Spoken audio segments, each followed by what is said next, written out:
lo último que dijimos en la clase, después que hablamos de la humanidad de Jesús, hablamos del comienzo del ministerio de Jesús, del ministerio en la tierra.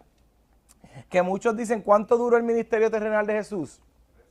3 años, ¿verdad? Es más o menos el tiempo estipulado. Hay gente que dice, de estudiosos, ¿sabes? Que estudian. Dice que duran 3 años y medio, que duró 4 años, porque los tiempos, bla, bla, bla, bla. Pero el tiempo, lo que podemos determinar del tiempo del ministerio de Jesús, es que fue un ministerio corto.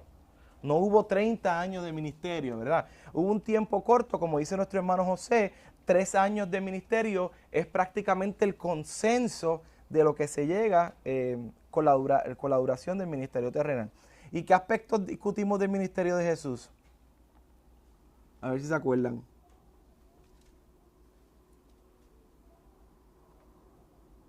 ¿Se acuerdan un poquito?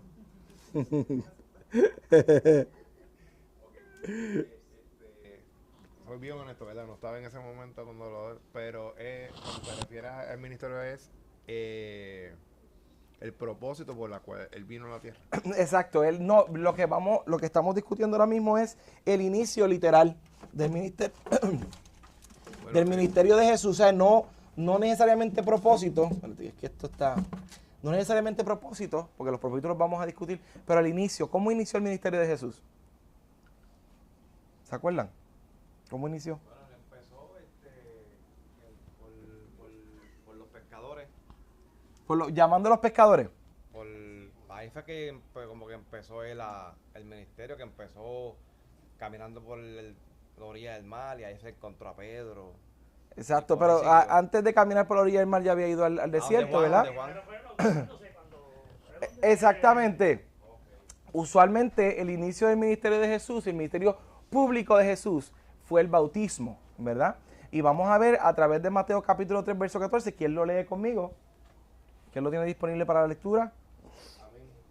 Dale, Joséito. Mas Juan se le opinaba diciendo... Oponía. Oponía, discúlpame. No, tranquilo. Diciendo, yo necesito ser bautizado por ti y tú vienes a mí. ¿Qué tú entiendes por esa posición de Juan?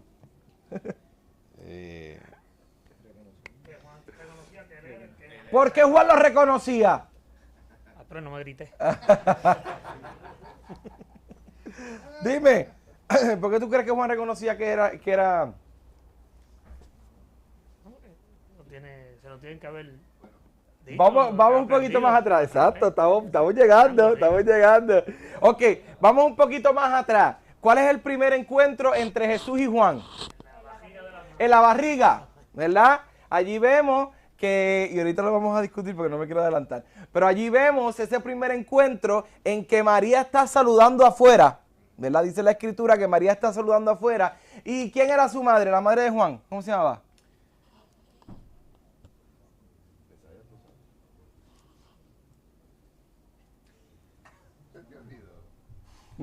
Digan aunque sea equivocado, eso no es nada. ¿Cómo la ves? No, estamos cerca. Bueno, no cerca, pero... Con la letrecita E. Elizabeth. Saluda a mi esposa que está en casa, ¿verdad? Elizabeth era el nombre de la madre de Juan. Y ahorita vamos a discutir un poquito a profundidad, pero en este verso que nosotros estamos viendo, Juan, ya hombre, se está negando, está oponiéndose a bautizar a Jesús. Algo sabía Juan, que los demás no sabían, pero que Juan lo sabía. Y yo quiero que nosotros pongamos en perspectiva qué había ocurrido antes de Juan. ¿Qué había ocurrido desde el último libro del Antiguo Testamento, que es Malaquías? ¿Qué había ocurrido desde antes de Juan hasta Juan? Silencio. Muy bien. Silencio de que la gente estaba muda. No, los profetas, no había profetas. Silencio de voz de Dios. No había habido voz de Dios por 400 años. Así que vamos a ver esta imagen de Juan como un pregonero que se levanta del desierto, cumpliendo todas las profecías bíblicas, incluso de cómo se vestía y qué comía. Había un cumplimiento bíblico enteramente en la figura de Juan como profeta de Dios. Y lo vamos a ir descubriendo a través de la Escritura. Había llegado el cumplimiento del tiempo del comienzo del ministerio de Jesús. Dar inicio a todo lo profetizado en el Antiguo Testamento. Recuerda que Jesús es el cumplimiento de toda la Escritura. Jesús es el cumplimiento de toda la Escritura. La Escritura, toda ella es la historia de Jesús. Toda la Escritura es la historia de Jesús. Es una sola historia, es la historia de la salvación en Cristo Jesús. Así que Juan y Jesús eran parientes y lo vemos en Lucas capítulo 1, verso 36, donde se nos detalla ese parentesco entre Juan y Jesús. ¿Y cuál era el parentesco? Primo, ¿verdad? Sus madres eran primas, así que ellos eran como primos segundos. Elizabeth llamó a Jesús mi Señor. Esta parte yo quiero que la busquemos. Juan capítulo 1, vamos a buscarla. Esta parte es tan poderosa.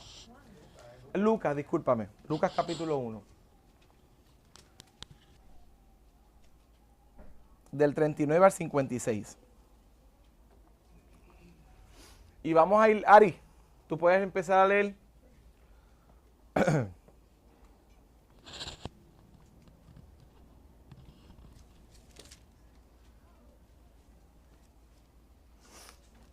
Esta parte es bien, y vamos a detallar unos aspectos bien importantes de este relato bíblico.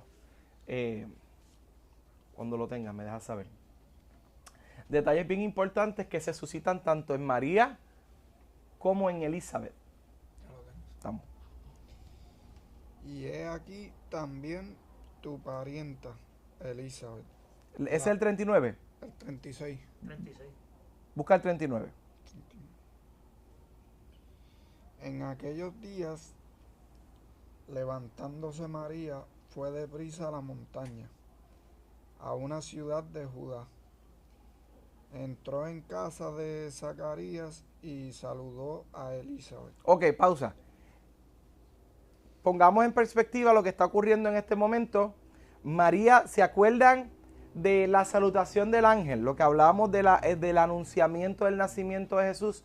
Habíamos dicho que todo el tiempo que le daba el ángel era con respecto al alumbramiento o al embarazo de su prima Elizabeth, ¿verdad? Y a los 6 meses del cumplimiento de la promesa en Elizabeth, entonces el ángel le habla a María, ¿verdad? Así que el ángel le revela a María lo que iba a suceder y lo relaciona totalmente en cumplimiento con la promesa del embarazo en Elizabeth. O sea, habían dos cosas poderosas ocurriendo.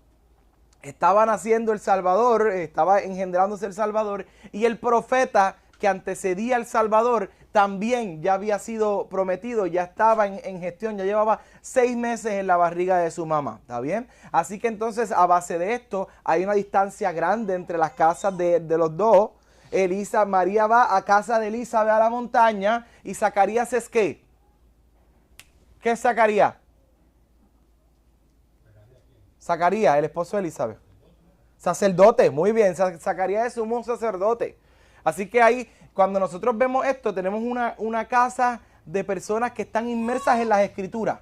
Conocen la palabra del Señor, conocen las profecías. O sea, son personas conocedoras de la profecía bíblica que estaba en el Antiguo Testamento, en la Torá, en el Taná. ¿Ok? Continúa. Y aconteció que cuando oyó Elizabeth la salutación de María, la criatura saltó en su vientre y Elizabeth, llena del Espíritu Santo, exclamó a gran voz: bendita tú entre las mujeres y bendito el fruto de tu vientre, porque se me concede esto a mí, que la madre de mi Señor venga a mí, porque tan pronto como llegó la voz de tu salutación a mis oídos, la criatura saltó de alegría en mi vientre. ¿Qué podemos ver ahí? Eso está poderoso, yo no sé ustedes, pero yo digo, eso está poderoso. ¿Qué podemos ver ahí? La conexión que hay entre las dos. Ajá, ¿qué pasó? Es que cuando ella escuchó el saludo, el bebé en el vientre Se reaccionó. Reaccionó. Sí, ¿Y qué dice la palabra de Elizabeth? que ya sabía que el hijo que María iba a tener era el Señor. ¿Y de qué fue llena Elizabeth? Espíritu Santo. Del Espíritu Santo. O sea, el Espíritu Santo en ese momento llenó a Elizabeth. Y esto cuando nosotros vamos al Antiguo Testamento, Cristo no ha nacido. O sea, Cristo no ha muerto. Nosotros tenemos que entender algo bien importante, que para que el Espíritu Santo habite en el corazón y nos llene, tuvo que haber muerte de Cristo para ser lleno del Espíritu Santo y que nosotros seamos habitación del Espíritu Santo. Porque es a través de Cristo, porque es una promesa bíblica que cuando Él murió, Él dijo, yo me voy, pero voy a dejar el Consolador. ¿Verdad? Esa es la promesa bíblica del Señor antes de irse. Así que pasa que Elizabeth está siendo llena del Espíritu Santo en este momento. ¿Por qué usted piensa? Comparándolo con los profetas del Antiguo Testamento. El Espíritu Santo en el Antiguo Testamento se posaba sobre la gente. Él no habitaba en la gente. Él se posaba sobre la gente para que la gente cumpliera el llamado de Dios. Tanto en los profetas, usted va a ver en la Escritura que va a decir, y vino sobre mí el Espíritu Santo. O sea, vino sobre mí, es que no estaba. Él vino en ese momento sobre mí, en algún momento se fue. ¿Por qué? Porque todavía mi cuerpo no es habitación, porque no ha habido un sacrificio perfecto que me permita hacer habitación del Espíritu Santo. Como hoy nosotros tenemos ese privilegio. Así que nosotros podemos ver que el Espíritu Santo llenó a Elizabeth. ¿Con qué propósito? ¿Qué dijo Elizabeth? ¿Con qué propósito? Para dar testimonio. ¿Para qué más? ¿Con qué propósito? Reconocer qué está haciendo Elizabeth. Padre, estoy como en el fuego. ¿Cómo es? Reconociendo el señorío del... ¿Y qué es eso? Y eso mismo, pero ¿qué es? ¿Cómo se llama? Con una palabra que empieza con P. Profetizar. Elizabeth estaba profetizando. Oye, qué poderoso. O sea, el Espíritu Santo vino sobre Elizabeth para que Elizabeth fuera profetisa del Señor. Eso está terrible. Cuando usted comienza a escudriñar, ella le dice, bendita tú entre las mujeres. ¿Quién sabía eso? ¿Quién sabía eso? Si no solamente Dios. Y María, que era la única que lo sabía, y acababa María de llegar. María no la había llamado ni le había enviado un WhatsApp diciéndole la historia de lo que le había pasado. Eso no existía. Ni le había enviado una paloma mensajera. No, María llegó allí. El Espíritu Santo llenó a Elizabeth para que Elizabeth profetizara. ¿Quién es el que viene en ese vientre?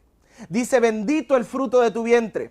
¿Por qué se me concedes tú a mí que la madre de mi Salvador venga a mí? O sea, nadie lo sabía que si Jesús estuviera grande le hubiera dicho lo que le dijo a Pedro. Esto no te lo reveló carne ni sangre, sino que el Espíritu Santo fue el que hizo la revelación en tu vida. Así que el Espíritu Santo vino sobre Elizabeth y la hizo profetisa del Señor. Ella profetizó y dijo, porque tan pronto como llegó la voz de tu salutación a mis oídos, la criatura saltó de alegría en mi vientre. Y hay una promesa de Dios que establece que Juan iba a ser lleno del Espíritu Santo desde su vientre, desde el nacimiento. Él siempre iba a estar lleno del Espíritu Santo, porque el Espíritu Santo se iba a posar sobre él como promesa. Y bienaventurada, ahí continúa. Bienaventurada la que creyó, porque se cumplirá lo que le fue dicho de parte del Señor. Qué poderoso. Ay, Dios mío, Señor, bienaventurada. Ella misma se llama bienaventurada. Eso está poderoso. O sea, ella está llena de ventura, de bienaventuranzas, porque es el Señor el que está visitando su casa y se va a cumplir lo que fue dicho. ¿Qué es lo que fue dicho? ¿Qué es lo que fue dicho? ¿Qué es lo que fue dicho? ¿Cuándo? Dime, Ale, ¿qué es lo que fue dicho? ¿Cuándo? No sé, dime tú. Que venía un Mesías. Exactamente, sin miedo. Sin miedo. Bautiza con agua, pero el que viene después de él va a bautizar con el Espíritu Santo. Exactamente. O sea, ella está diciendo, se cumplirá lo que fue dicho. ¿Dónde fue dicho? En los profetas, de que venía el Mesías, el Salvador. Así que ella está reconociendo, está siendo iluminada por el Espíritu Santo. Continúa, Ari. Entonces María dijo, engrandece mi alma al Señor, y mi espíritu se regocija en Dios mi Salvador. Mira, yo estaba leyendo esto y decía, si María, sabes que María murió, ¿verdad? Y María está en la presencia del Señor esperando la resurrección, como todos nosotros, todos los que mueren, esperando la resurrección de los muertos, la promesa de Dios, la segunda venida de Cristo. Si María tuviera la oportunidad de enterarse de lo que la gente hace con su nombre, ella estaría, exacto, esa frase que usa por ahí, estaría revolcando en la tumba. Ella estaría prendida. Porque mira lo que dice María ante la profecía sobre lo que hay en su vientre. Ella sabiendo que era cierto lo que estaba diciendo Elizabeth. Ella dice, engrandece mi alma al Señor. ¿A quién engrandece mi alma? Al Señor. Ella no dice, engrandece mi alma a mí misma, que soy la madre del Salvador. No, engrandece mi alma al Señor y mi espíritu se regocija en Dios, mi Salvador. Así que María, si como sierva de Dios, ella entendía que ella necesitaba un Salvador. En sí misma no hay salvación, sino que es Dios, Jesús, a través de su vientre, que por misericordia nace allí, trae salvación aún a su madre María. Porque Dios es ¿qué? Con E, una letrecita grande. Jesús es ¿qué? Con la letrecita E. Y después la T. Eterno. Eterno. Así que la eternidad del Hijo precede al nacimiento humano de la persona de Cristo. ¿Estamos? Continúa, Ari. Porque ha mirado la bajeza de su sierva. Mira lo que dice ella. Mira lo que dice ella. Desde ahora me dirán bienaventurada todas las generaciones, porque me ha hecho grandes cosas el poderoso. Santo es su nombre, y su misericordia es de generación en generación a los que le temen. Hizo proezas con su brazo, esparció a los soberbios en el pensamiento de sus corazones. Quitó de los tronos a los poderosos y exaltó a los humildes. A los hambrientos colmó de bienes y a los ricos envió vacíos.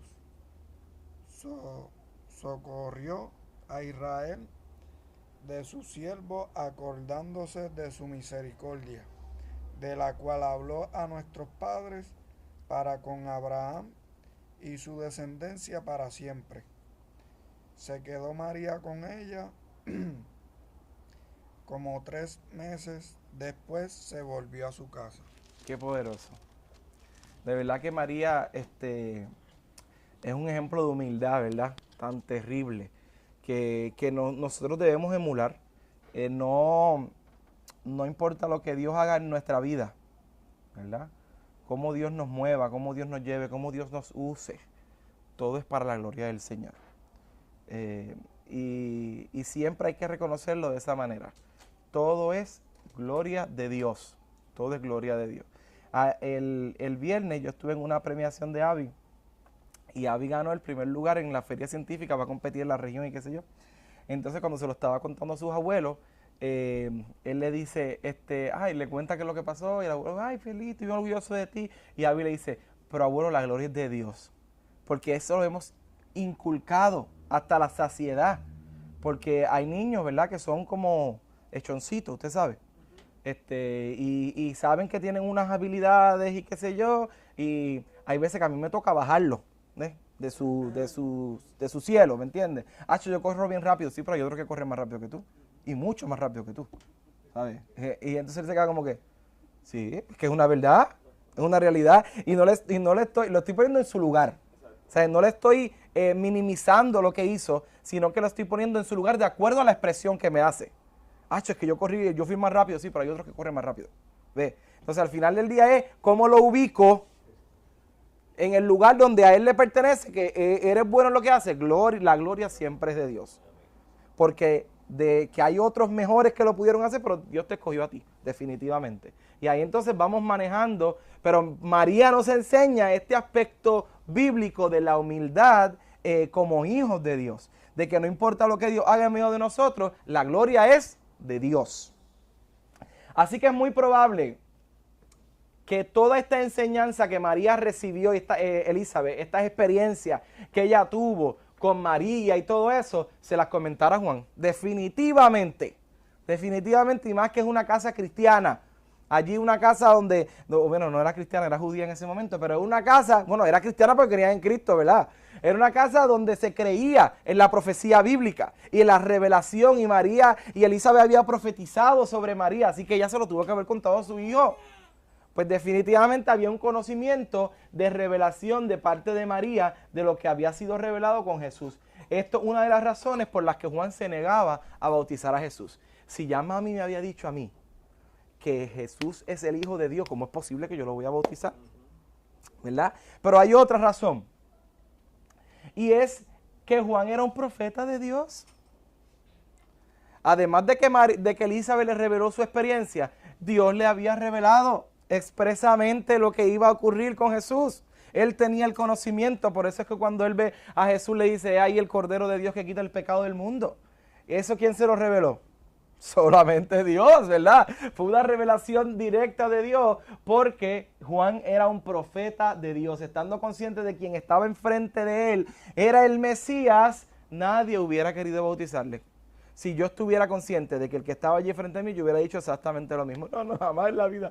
Yo me meto en el agua, olvídate, jamás yo te voy a bautizar. Su mente ideaba de forma clara.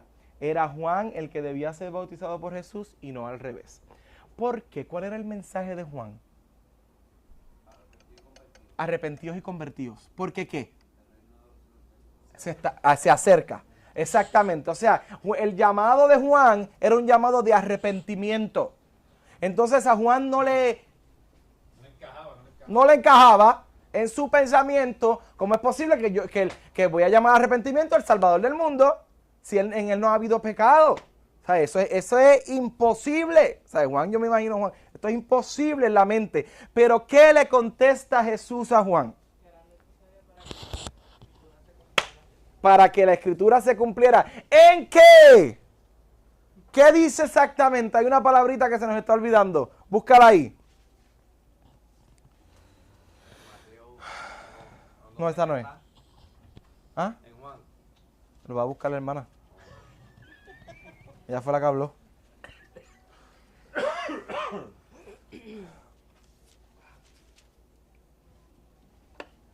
Tengo anotado, pero está más adelante.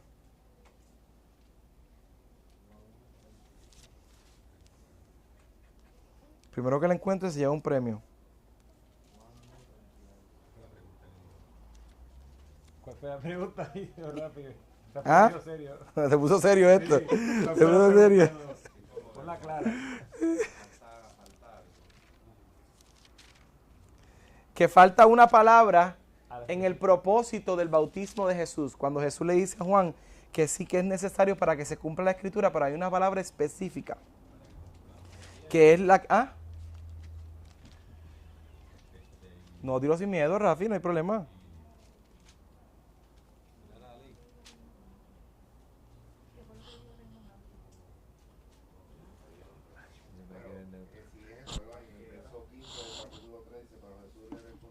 Es ahora pues así, conviene que cumplamos toda justicia. Entonces le dijo Jesús después, fue bautizado y subió luego. Ahí está la palabra. ¿Toda qué? Justicia. Y vamos a ver por qué toda justicia, porque es importante que yo recalque esa palabra de justicia. Antes de continuar con ese tema, tenemos que hablar de que el bautismo es la obligación del discípulo. El bautismo es la obligación del discípulo. Y hay varias cosas por las que nosotros tenemos como obligación, discípulos de Cristo, en la actualidad. Tenemos la obligación de bautizarnos. Así que vamos a buscar Mateo capítulo 28, versos 18 al 20. Que el Espíritu Santo se posó sobre Elizabeth, ¿para qué? Pero en este caso, el Espíritu Santo se está posando sobre él mismo. Es como que... Sí, eso lo vamos a ver. Vamos a ver, tranquilo, vamos a verlo ahora. Mateo capítulo 28, versos 18 al 20, y seguimos de Ari por ahí para atrás, un versículo cada uno. Ustedes se lo dividen por ahí. Comenzamos con Ari Isabel. Mateo 28, 18 al 20. Vámonos, son más que 3. 2, 3. Era 18, 19 y 20. Ustedes entrenaban.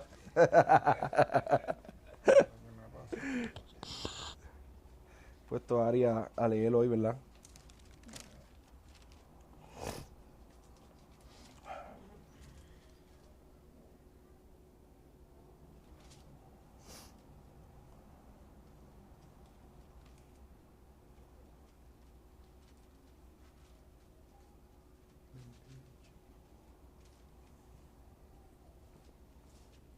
Mientras tanto aprovecho para recordarle que estamos leyendo la Biblia, así que se puede unir en confianza al grupo en internet, ¿verdad? Tenemos una cuenta en el calendario, el que usted ve las introducciones, puede hacer sus preguntas, sus comentarios de lo que le impactó en ese día de lectura.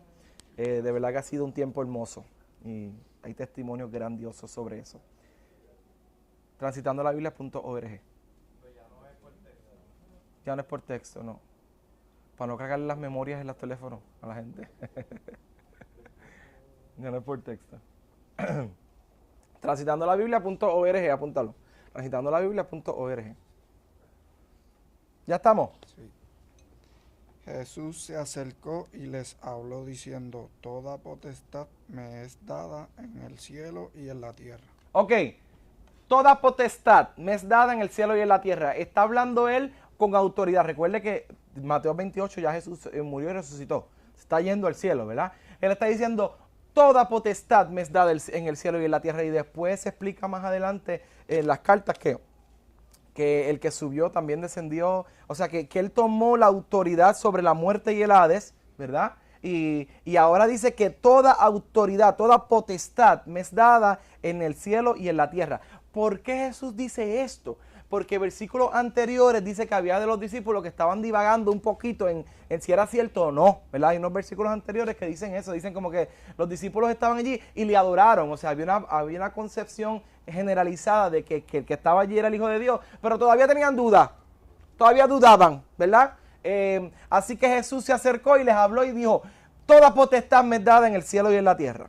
Tengo la autoridad del cielo y la autoridad de la tierra. Así que Él te está dando un preámbulo para que escuches que el que tiene toda la autoridad en el cielo y en la tierra te está diciendo esto. Tírale.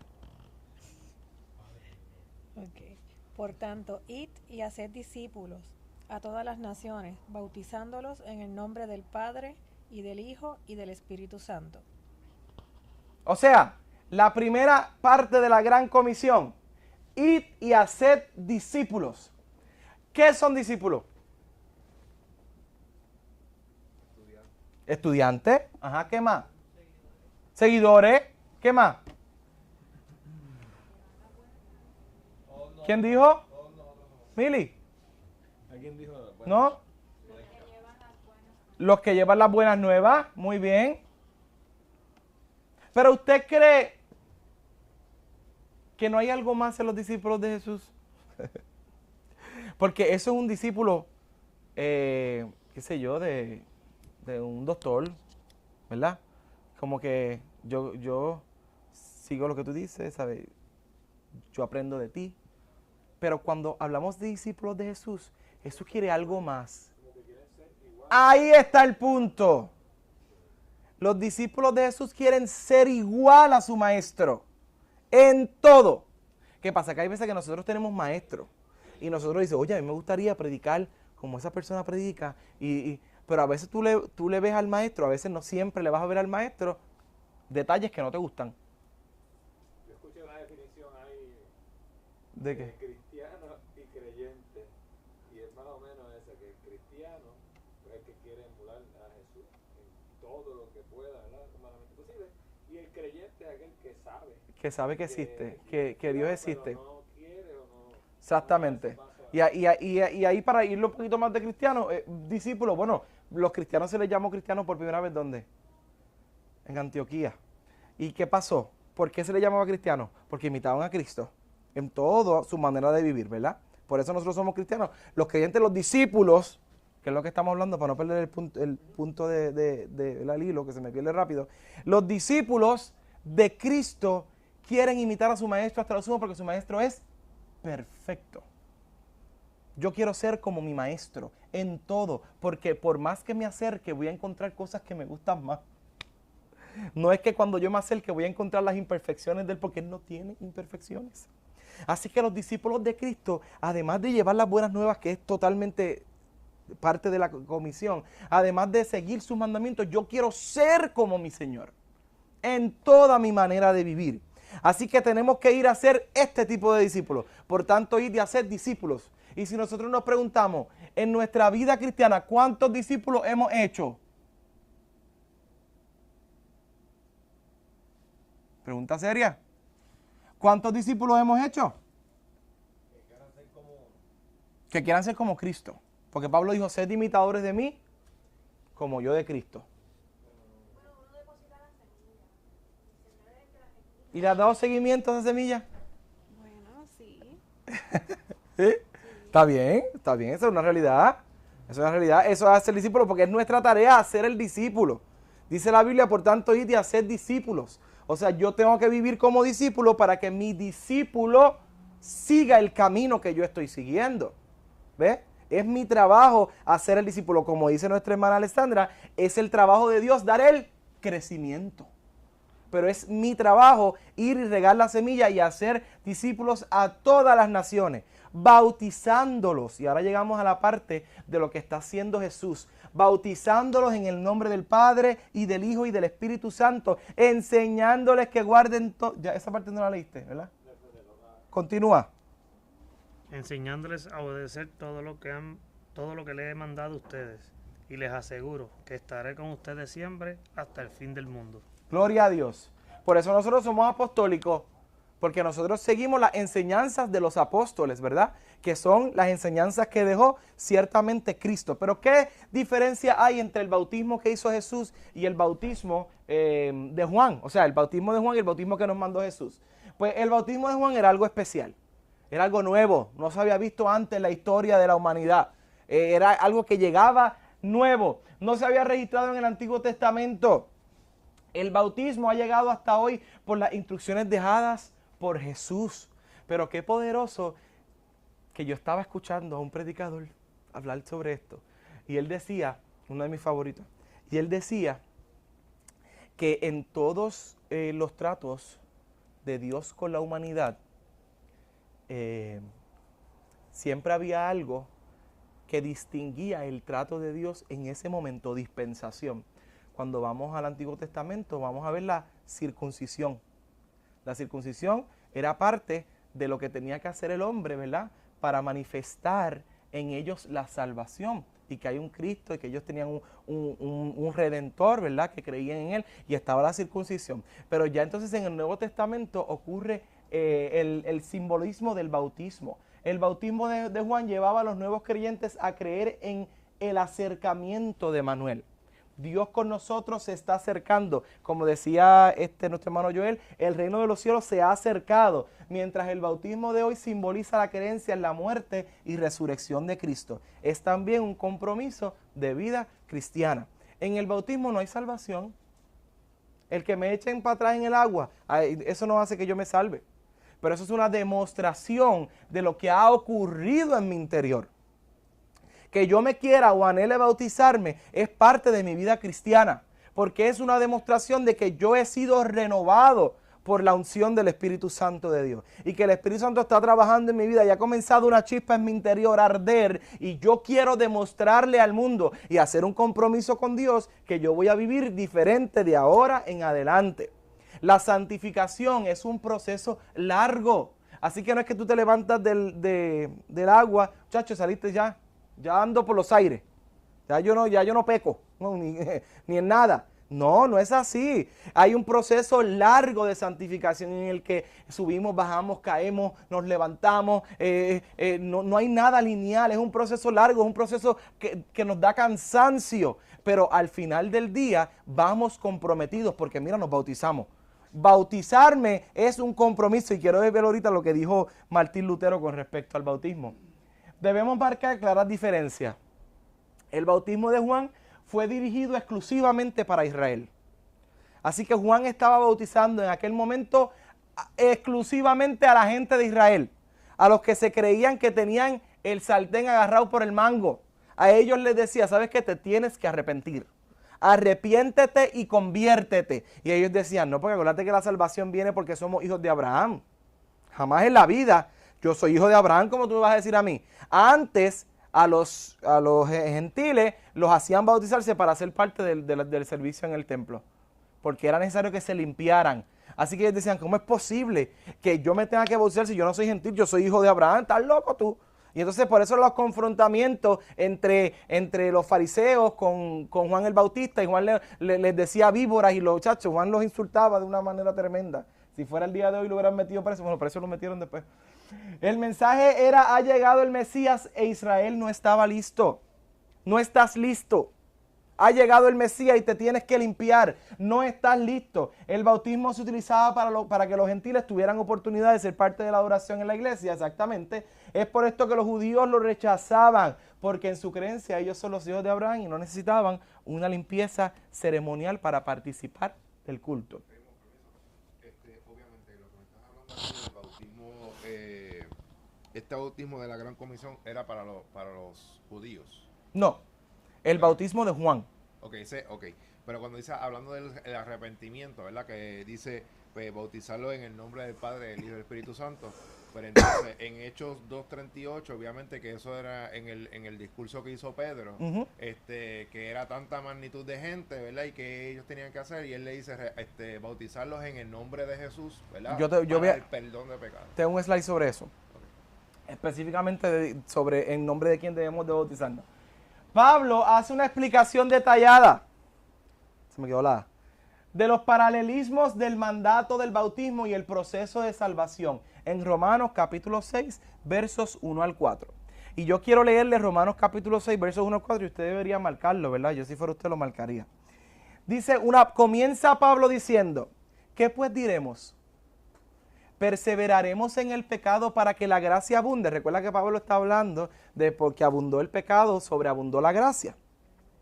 Y Pablo continúa en el capítulo 6 diciendo, ¿qué pues diremos?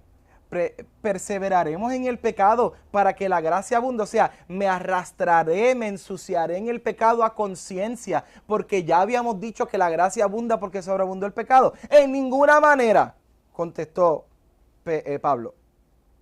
Porque los que hemos muerto al pecado, ¿cómo viviremos aún en él? ¿O no sabéis que todos los que hemos sido bautizados en Cristo Jesús, hemos sido bautizados en su muerte? Porque somos sepultados juntamente con él para muerte por el bautismo, a fin de que como Cristo resucitó de los muertos por la gloria del Padre, así nosotros andemos en vida nueva.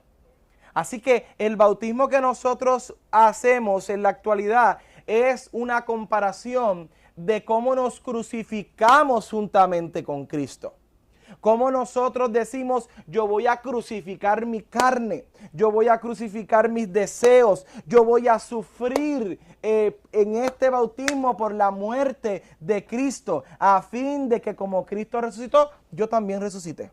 Y el que se levanta del agua, a nivel figurado, ¿verdad? Es un hombre que es heredero del Padre, porque la gloria de Dios ha sido depositada a través de Cristo en el creyente. Y ese es el significado del bautismo. Eso es lo que nosotros celebramos cuando bautizamos a las personas. Por eso necesitamos una conciencia de pecado en la gente. Por eso nosotros no bautizamos niños. Porque nosotros entendemos que para que alguien sea bautizado tiene que ser consciente del acto que está realizando. Sea que el proceso de santificación llegue después, o ya haya llegado, o llegue en ese mismo momento, hay una conciencia de lo que se está realizando. Y no hay una edad específica, como decir, de los 12 en adelante tú tienes conciencia, ¿no? Porque ya hay niños desde antes ya son conscientes, ¿verdad? Pero establecemos un tiempo a nivel de nuestra organización, se establece un tiempo como de 12 años para darle al niño que madure, ¿verdad? Y que sea consciente de la decisión tan importante que está tomando en su vida. Porque nosotros bautizamos una vez, ¿verdad? Porque el bautismo es una sola vez. Así que tiene que ser un momento bien importante dentro de esa vida del creyente. Yo sé lo que yo estoy haciendo, yo me comprometo con lo que yo estoy haciendo. Pero tenerle miedo al bautismo también está malo. También está mal. Decir, yo no me voy a bautizar porque es que yo no sé. Pues estás mal. ¿Sabes por qué estás mal? Porque no tienes salvación. ¿Por qué? Porque el bautismo significa salvación. No, no, no. El acto de yo anhelar el bautismo significa que hay algo que está cambiando en mí. La salvación ha llegado a mi vida. Si yo no anhelo el bautismo, es por dos cosas. O porque no tengo conocimiento de lo que el Señor ordenó, o porque no soy salvo. Punto. Esas son las dos realidades de la vida. Así que yo tengo que anhelarlo.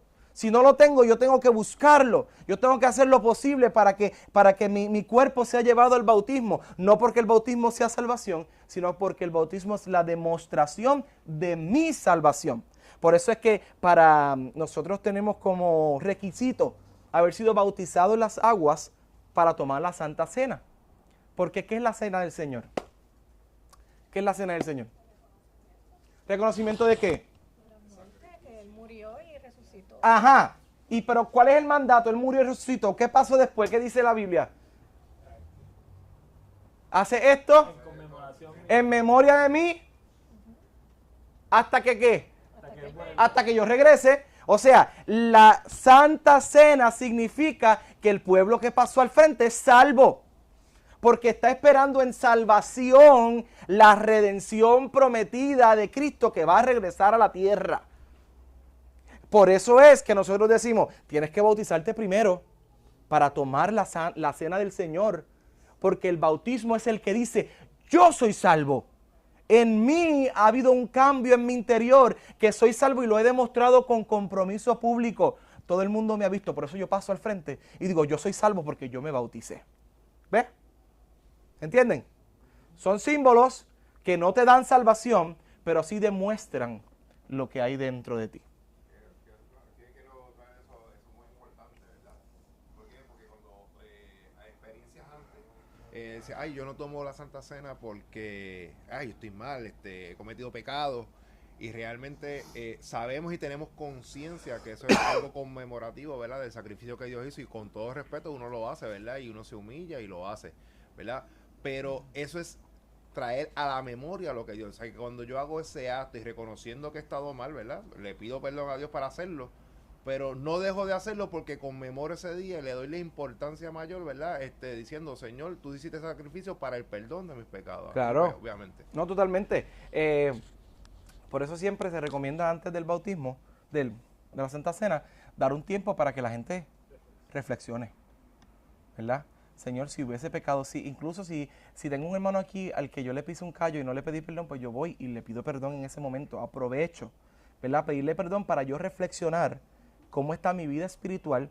No que eso me impida, ¿verdad? El hecho de tomar la Santa Cena, sino que la Biblia dice que muchos de los que tomaron la Santa Cena indignamente, porque no reconocieron la importancia del acto que estaban haciendo, muchos duermen. Están enfermos o duermen. Eso lo dice la Escritura, lo dice Pablo.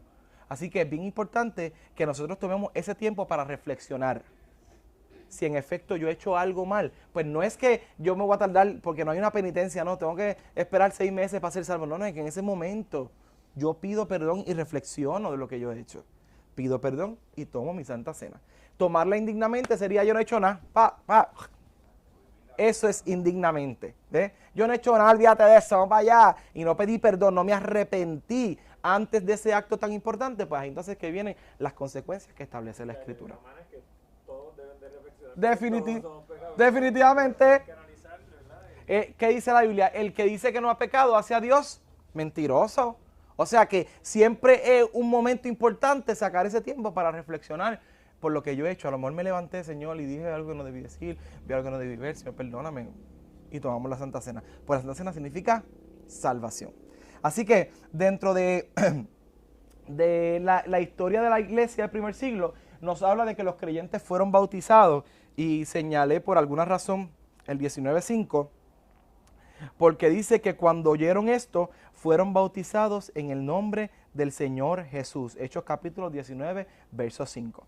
Al punto que nos trae, todavía no he llegado a esa parte. Todavía no. Ok, el bautismo del creyente no da salvación, esto ya lo discutimos. Es una afirmación en la creencia en el poder de Dios. Esta es la parte que yo le quería decir de Martín Lutero. Descubrí esto ayer. Martín Lutero decía que cuando era atacado por el enemigo, él afirmaba en voz alta, vete de aquí, Satanás, porque estoy bautizado. y fue una afirmación poderosa que reclamaba una fuerte creencia de que he sido marcado y he creído en el que tiene todo poder.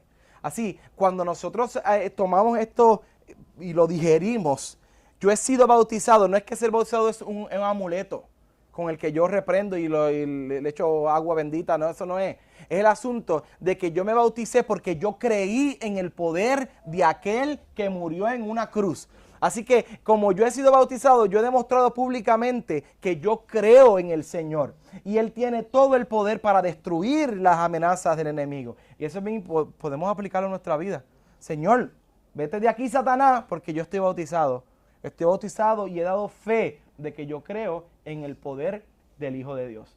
Es una señal de que hemos sido regenerados. El bautismo en agua es la señal de que tenemos el Espíritu Santo.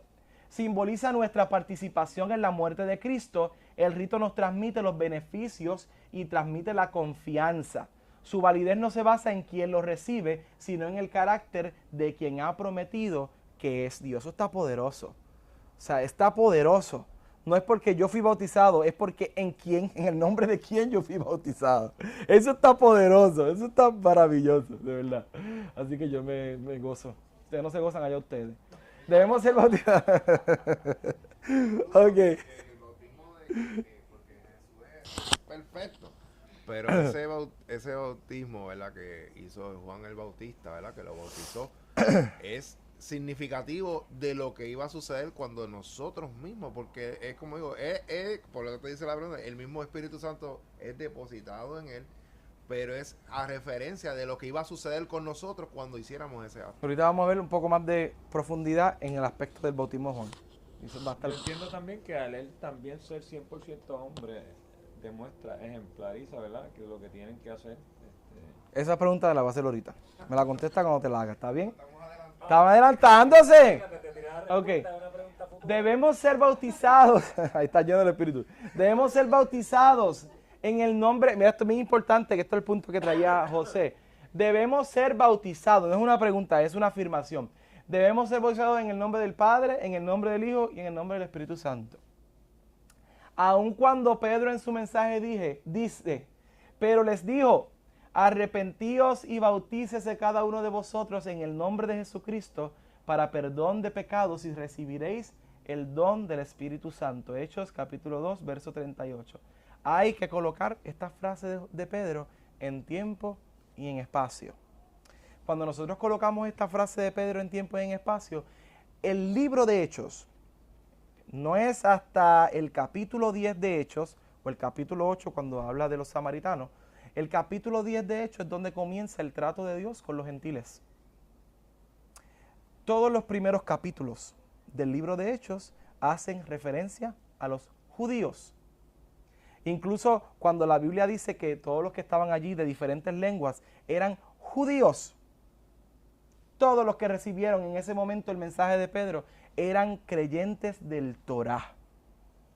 Por eso es que Pedro les dice, bautícese en vosotros en el nombre de Jesucristo, porque ya ellos creían en Jehová. Ya había una creencia directa en Jehová y había una creencia en el Espíritu Santo, porque Génesis capítulo 1, verso 2 nos dice que el Espíritu Santo se movía sobre las aguas. O sea, eso es parte del Pentateuco, es parte de la escritura, de la literatura que utilizaban los judíos. Ellos conocían al Padre, conocían al Espíritu Santo, pero había el nombre de Jesucristo que todavía no estaba insertado en su creencia. Por eso Pedro les dice, ya ustedes conocen al Padre, ya conocen al Espíritu Santo, hay que bautizarlos en el nombre de Jesucristo. A nosotros que venimos de la inopla, de no conocer nada, al conocimiento de Cristo, seguimos el mandato de Cristo. ¿Y cuál fue el mandato de Cristo? Que se bautice en el nombre del Padre y del Hijo y del Espíritu Santo. ¿Estamos? Así que ese es nuestro, si por ahí hay mucha gente que dice, no, es que hay que bautizarlos en el nombre de Jesús. No, la Biblia es clara cuando nos dice que hay que bautizarlos en el nombre del Padre, del Hijo y del Espíritu Santo. Nosotros no somos ni judíos, ni judaizantes, mucho menos. O sea, los judaizantes son los que obligan a los otros a seguir los ritos judíos. No, tampoco. Nosotros somos gentiles. Y Dios trató con nosotros a base de nuestro conocimiento y cultura. O sea, nosotros no vamos a adoptar la cultura judía. Nosotros no hacemos danza como la de David, ¿no? Nosotros no soplamos el shofar. No, tampoco. Porque eso es cultural judío.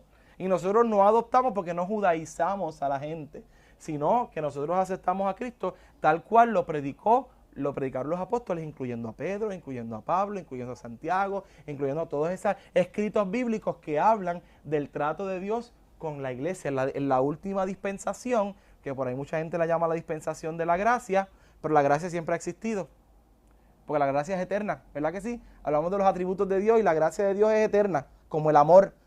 Así que si hablamos de la dispensación, esta dispensación última debería ser la dispensación de la iglesia, porque es lo único nuevo que ocurre luego de que llega el Espíritu Santo. Por eso son harinas de otro costal. Pedro se estaba dirigiendo a los judíos que habían confesado a Jehová como Padre y creían en la obra del Espíritu Santo. Así que dado al público exclusivamente judío al que Pedro estaba predicando, la única confesión que debía hacer era la del Hijo. Creen en Jesús como Dios. El mandato de Jesús se mantiene. Esto es tergiversado en sectas que creen solo en Jesús y no en la Trinidad. Hay una secta que se llama Jesús solo. Así se llama. Que son gente que creen únicamente en Jesús, ¿verdad? Y que dicen que Jesús es el Padre, Jesús es el Hijo y Jesús es el Espíritu Santo. Y esa no es la enseñanza bíblica, ¿verdad? La enseñanza bíblica es que la Trinidad en su esencia, ya lo hemos discutido, en su esencia todos comparten la misma esencia, pero son diferentes personas dentro de un solo ser, que es el ser divino. ¿Estamos claros hasta ahí, verdad? ¿Hay alguna duda? ¿No? Pues yo tengo un montón. Ok. En cuanto al bautismo de Jesús, Juan se negaba a bautizar a Jesús ya que su predicación, aquí vamos a la pregunta, era el arrepentimiento y no había nada que Jesús debía arrepentirse. Pero era necesario que fuera bautizado para cumplir con toda justicia, como había hablado nuestra hermana y leyó nuestro hermano José. ¿Por qué piensas que debía Jesús ser bautizado? Una pregunta. Para cumplir con toda justicia, con todo hombre que siguiera a Dios, a Jesús, debía pasar por el proceso y él como hombre demostraba que no era excepto, también tenía que ser.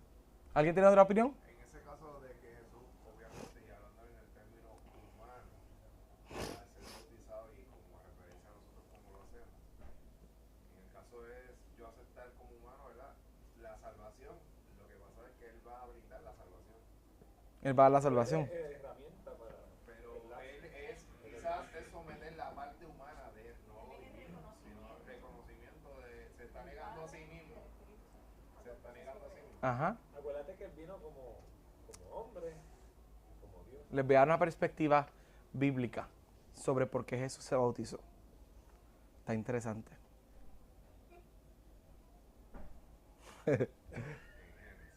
Ok. Definitivamente tengo que ir para Génesis y para eso, para Levítico. Este fue el último acto de Jesús en su vida privada. El bautismo. El bautismo fue el último acto de Jesús en su vida privada y ahí entonces comienza su ministerio público. Fue voluntario, Jesús nadie lo obligó, y dando indicio de su vida en plena dependencia del Padre a la obediencia. Y nosotros vamos a ver cómo testifica la Escritura más adelante que Él fue obediente hasta la muerte y muerte de cruz. ¿Verdad que sí? Así que Él está dando esos primeros indicios de obediencia, viéndolo desde ese punto humano, como ustedes me estaban hablando. Desde el inicio de su vida Jesús cumplió con toda ley. Si comenzamos a ver la circuncisión al 8º día, eso lo manda Génesis capítulo 17, verso 12, y Jesús lo cumplió, bueno, sus padres, ¿verdad? Porque Jesús era un infante. Jesús lo cumplió en Lucas capítulo 2, verso 21. La presentación en el templo a los 40 días. En Éxodo capítulo 13, verso 2, es la demanda, y se cumple en Jesús en Lucas capítulo 2, verso 22 y verso 24 al 24, que ahí donde se le profetiza a Jesús, estaban allí los ancianos y bello. Podemos discutirlo un día, eso es bello. La subida a Jerusalén a sus 12 años, eso está en Éxodo capítulo 23, 14 y 17, y se cumple en Jesús en Lucas capítulo 2, 41 y 42. Así que vamos viendo una vida de cumplimiento. Los tengo aquí, ¿verdad? Están conmigo, ¿verdad? Hay una vida de cumplimiento de la ley. Hay una vida sometida al cumplimiento de la ley voluntariamente. ¿Qué pasa? El ministerio de Jesús tenía obra sacerdotal. Ahí está la diferencia y la necesidad del cumplimiento de la justicia. Es Jesús el sumo sacerdote que ofrece un sacrificio sin igual para el perdón de los pecados del mundo.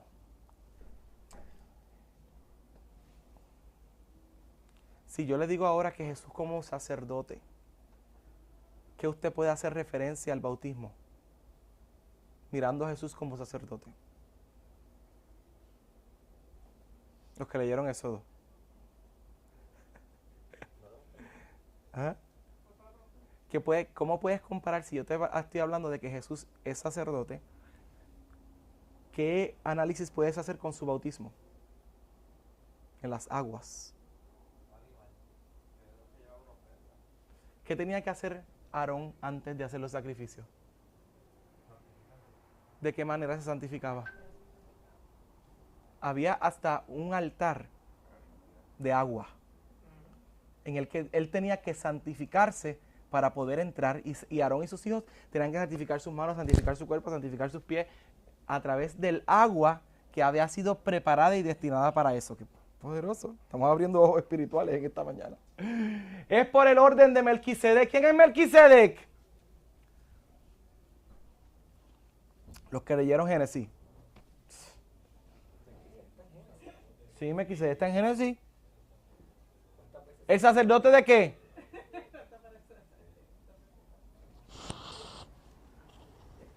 ¿Está por ahí? No, pero no está en el capítulo de los nombres. No está en el capítulo de los nombres. Ese mismo. Muy bien, hermano Rafael. Melquisedec fue el que se... ¿Y qué pasó con Abraham? ¿Y qué pasó con Abraham? Le dio los diezmos, ¿verdad? Abraham le dio los diezmos a Melquisedec en el libro de Génesis. Melquisedec era un sacerdote del Altísimo, dice la palabra del Señor. Y le dio los diezmos a Abraham. Así que Cristo se centra en sí mismo todo lo referente al sacerdocio. El sacerdocio de Israel, ¿hacia qué tribu estaba dirigida? ¿La tribu de qué? De Leví. Los levitas eran los sacerdotes en el pueblo de Israel. Pero, ¿bajo qué ellos ofrecían o hacían su sacerdocio? ¿Bajo qué cosa? ¿Bajo qué parámetros? ¿Qué reglas? ¿Qué reglas? Ajá. ¿Y quién le dijo eso? Moisés. ¿Y dónde Moisés lo escribió? En la ley, ¿verdad? Ellos, la tribu de Leví ejercía su sacerdocio basándose en la ley de Moisés, ¿verdad? Que es también la ley de Dios. Pero la ley, ¿qué dice la Biblia respecto a la ley? ¿Que no puede qué? También, pero ¿qué nos dice con respecto a la ley? ¿Qué no trae la ley? ¿Qué no nos puede dar la ley? Salvación. Ustedes no se lo saben. La ley no nos puede dar salvación. Así que el orden levita del sacerdocio no podía traer la salvación. Por eso Jesús no es descendiente de Leví, sino descendiente de Judá. Porque es trono eterno, trono perpetuo, dado a la descendencia de David. Así que Jesús no es descendiente de Leví, pero es sumo sacerdote por el orden de Melquisedec. Y dice la palabra del Señor que el orden de Melquisedec es aún mayor que los levitas. Y va a ver por qué. No quiero... Un nuevo orden sacerdotal comienza en Cristo. Es instituido perpetuamente. ¿Y esta palabra perpetuamente qué significa? Para siempre es eterno. ¿Qué diferencia tiene eterno y perpetuo? El principio hasta el fin es eterno. ¿Por qué no es eterno y es perpetuo? ¡Eso! Porque tuvo un comienzo. Y todo lo que tiene comienzo y es eterno de ahí en adelante, o sea, se llama perpetuo, no se dice eterno. Se llama perpetuo porque tiene un comienzo como el reinado de David, ¿ves? Que es, dice, trono perpetuo habrá en tu casa porque tuvo un comienzo, porque David no siempre fue rey. ¿Ves? Tiene un comienzo y no tiene fin. Así que es perpetuo. Es instituido perpetuamente. ¿Por qué perpetuamente en Cristo? Porque tuvo un comienzo, ¿verdad? Cuando Cristo desciende a la tierra y hace su sacrificio y sigue por ahí para abajo eternamente. Así que es perpetuo. No podía ser descendiente de Aarón porque la ley no trae salvación, que era la parte que habíamos discutido. El sacerdocio de Cristo por Melquisedec es mayor que el de Aarón. Esto es lo que yo les quería decir. Debido a que Leví toma los diezmos de sus hermanos. ¿Quiénes son sus hermanos? ¿Ah? ¿Quiénes son los hermanos de Leví? A otra tribu, ¿verdad? Él toma el diezmo de sus hermanos, pero Melquisedec tomó el diezmo del patriarca Abraham y establece Hebreos. Tenemos que leer Hebreos capítulo 7. Esa es la asignación. Para la próxima clase hay que leer Hebreos capítulo 7. Para que podamos estar inmersos en este tema. Porque, ¿qué pasa? Que dice la Biblia que Abraham cargaba a Leví. O sea, de Abraham iba a salir Leví. Y Abraham, al dar los diezmos de Melquisedec, su diezmo, el sacerdocio de Melquisedec es mayor que el de Leví, porque va por encima de Leví. Así que de Melquisedec dice el libro de Hebreos que no hay historia, no hay genealogía, no hay conocimiento de nada. Por eso es que se utiliza Melquisedec como un nuevo orden sacerdotal completado en Cristo, instituido y completado en Cristo, porque Él es único y ofrece un sacrificio único y definitivo. El sacerdote debía lavarse completo con agua y ungido con aceite como parte del ritual del sacerdocio. Ya tenemos el lavamiento de Jesús, el significado de por qué era necesario que Jesús se lavara en esa agua. Era por el orden sacerdotal del sumo sacerdote que estaba allí. Pero falta otro. Tenía que ser lavarse completo en agua y el otro, ungido. ¿Dónde dice la Biblia que Jesús fue ungido? Ya había empezado su ministerio. Y esa unción fue para antes de su muerte, ¿verdad?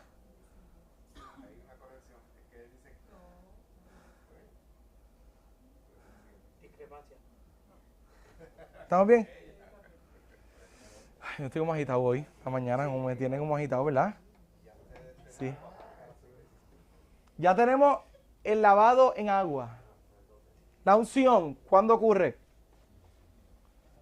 ¡Huipiti! ¡Aleluya! Muy bien. Cuando descendió la paloma. Así. El símbolo, exactamente. Como paloma, ¿verdad? Como paloma. Parecido a la paloma. Por eso Cristo reafirma que era necesario cumplir con toda justicia. Al explicarle a Juan la necesidad de ser bautizado por él. Cuando Juan se opone y dice, yo no te voy a bautizar, no, papá, tú no estás entendiendo. Yo no me voy a bautizar por lo que tú piensas. Porque hablar de que el Señor conoció a los pecadores, que es por lo que yo sé. Es por lo que hay que hacer. Porque hay que cumplir con toda justicia. La unción necesaria para el sacerdocio se completa con la magnífica revelación de la Trinidad y el Espíritu Santo descendiendo sobre Jesús. Así que ahí vemos cumplida toda justicia.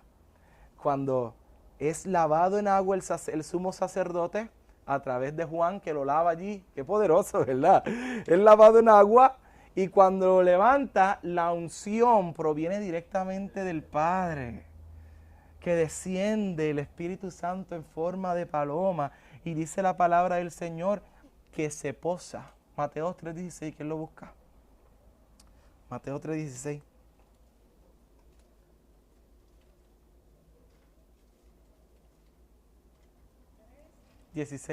Que lo tenga, lo lee. Amén, allí está. Mateo 3:16. Y Jesús, después que fue bautizado, subió luego del agua, y aquí los cielos le fueron abiertos, y vio el Espíritu de Dios que descendía como paloma y venía sobre él. Y hubo una voz de los cielos que decía, este es mi Hijo amado, en quien tengo complacencia. ¡Ay, qué poderoso! Hay una frase que resalta. Hay una frase que Juan resalta. Y léelo otra vez. ¿Qué frase Juan resalta? En ese momento se abrió el cielo. Ajá, ahí está. Esa es la frase que Juan resalta. Juan como que quiere otra vez retener la atención de la persona que lo están leyendo. Dice que en ese momento el cielo fue abierto. Nosotros cerramos el cielo de Dios por nuestro pecado. Nosotros, la humanidad cerró el cielo. Hubo una división, un abismo de diferencia entre Dios y los hombres. El cielo estaba cerrado, a excepción de algunas ocasiones donde Dios descendía, como fue con Moisés, como la guianza que dio. Pero el cielo estaba cerrado, no había acceso al cielo. Lugar santísimo, si entras te mueres. ¿Sabe? Hay una distinción. Yo soy Dios santo, tú eres pecado.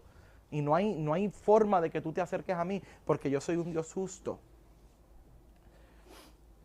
Así que en esto nosotros podemos ver, este es mi hijo amado en quien tengo complacencia. Fue un testimonio para todos los que oyeron. Allí oyó Juan, pero estaban los discípulos de Juan. También oyeron los discípulos de Juan. Allí hubo gente que oyó esa voz grandiosa, estrepitosa. Yo me imagino, Dios mío, Señor, yo no me lo puedo ni imaginar. ¿Cómo fue? Y que quien se levantaba del agua era el Hijo de Dios. Vemos una especial atención al mencionar que el cielo fue abierto. Esto es otro significado importante del ministerio de Cristo. Y por eso, dentro de la profecía dice que Emmanuel, Dios con nosotros. Él abrió el cielo para nosotros. Él hizo posible que nosotros entráramos al trono de la gracia. Él rompió el velo, aleluya, que dividía la inmundicia del hombre con la santidad de Dios. Y hoy nosotros entramos a la presencia del Señor en humillación, porque reconocemos que Él es el grande, pero Cristo murió por nuestros pecados. Y por eso tenemos acceso. ¿Qué uso le estamos dando al acceso al cielo? Tenemos que replantearnos nuestra vida. ¿Qué uso le estamos dando? ¿Hacia dónde nos estamos dirigiendo? ¿Nuestro cielo cuál es? ¿Verdad? ¿Es nuestro cielo otra cosa que no es Dios? Hay un cielo abierto para nosotros. Eso es promesa de Dios. Porque cuando Él fue levantado, se abrió el cielo y descendió sobre Él el Espíritu Santo. Y vamos a hablar un poquito más adelante sobre esa descendencia del Espíritu Santo, pero lo hablamos en la próxima clase. Una pregunta. Por eso es que cuando Moisés va a la montaña, que Dios le dice que vaya con Aarón, que vaya con los sumos sacerdotes y que lleve al pueblo, pero que le haga un cerco al pueblo y no salgan de ahí. Porque si salen de ahí y tocan aquella tierra van a morir. Claro, claro. Por eso el pueblo no podía tocar el monte. El único que tenía ese permiso era Moisés. Era Moisés. Incluso dice que ni Aarón Ni podía Aarón ir. Y bueno, dice la palabra que ni podían pastar los animales. Que ni los animales coman, ni pasten cerca del monte. Porque está la presencia de Jehová que descendía sobre ella. Así que vamos a ponernos de pie, ya no están tocando el timbre. Pero, ¿cuál es tu cielo en esta mañana? No sé, analízalo, piénsalo. ¿Cuáles son tus anhelos? ¿Has cambiado lo que Dios quiere que tú cambies? ¿Has llegado al lugar que Dios quiere que tú llegues? La salvación no es por obra, ¿verdad? Para que nadie se gloríe, dice la palabra del Señor. Pero Santiago nos habla tan poderosamente sobre la obra, que nos dice que las obras son la ejemplificación de la salvación del hombre. Lo que dicta que un hombre fue salvo es a través de sus obras. Y hoy hablamos de una de ellas, que es el anhelo por el bautismo. Tanto el bautismo del Espíritu Santo como el bautismo en las aguas. Pero ¿cuál es mi norte? ¿Qué cosas me mueven? ¿Qué realmente a mí me dirige? Yo digo, pues yo voy para cumpliendo, yo quiero cumplir este objetivo. ¿Qué cosas me están moviendo en esta mañana? Y hay veces que nuestras prioridades, pues obviamente cambian, ¿verdad? Por situaciones de la vida. Pero Dios está diciendo, hey, quiero recapitular contigo. Se abrieron los cielos. Los cielos han sido abiertos porque el Hijo de Dios ha traído salvación a la humanidad. ¿A quién tú estás mirando? Padre, en esta hora venimos delante de ti, Señor. Nos presentamos conscientes conscientes de que tú eres nuestro Dios y nuestro Salvador. Nosotros te anhelamos, te deseamos y te necesitamos, Señor. Padre, ¿cuántas veces cambian? Somos hombres, somos mujeres, Señor. Somos humanos, seres humanos, que cambiamos. Y nuestros deseos y nuestros anhelos, nosotros nos vamos tras de ellos, aun cuando tú has dicho, busca el reino de Dios y su justicia, y todas las demás cosas os serán añadidas. Señor, ayúdanos a enfocarnos en el cielo abierto. Ayúdanos, Señor, que lo que tú nos pidas, nosotros lo demos sin reproche, Padre. Que lo que tú necesites de nosotros, nosotros lo demos. Porque es en gracia, Señor. Es en gracia. ¿Para qué preguntar? ¿Para qué cuestionar? Si tú estás pidiendo más, Señor. Tú estás pidiendo más de mí. Tú estás pidiendo que me entregue por completo. Porque tú abriste los cielos por mí. Aleluya. Uniste la deidad con la humanidad. Fuiste el punto de encuentro para nuestra salvación. Porque estábamos perdidos, Señor. Hoy nosotros voluntariamente te entregamos nuestra voluntad y nuestro norte. Ayúdanos a ir detrás de ti como tú quieres que nosotros lo hagamos. Gracias, Señor, por todo lo que has hecho en nuestra vida y continúa trabajando en nosotros. Especialmente, Señor, te pido que nos inquietes por cosas específicas que tú quieres que nosotros trabajemos, internas y externas. Cosas específicas que tú quieres que nosotros cambiemos de adentro y de afuera, Señor. Trabaja en nosotros, inquiétanos, que nos duela, Padre Santo, porque como dijo David, nosotros no vamos a ofrecer nada que no nos cueste. Ayúdanos, Señor, a hacer tu voluntad y a mirarte siempre a ti. En el nombre de Jesús, amén y amén. Dios te bendiga, Dios te guarde.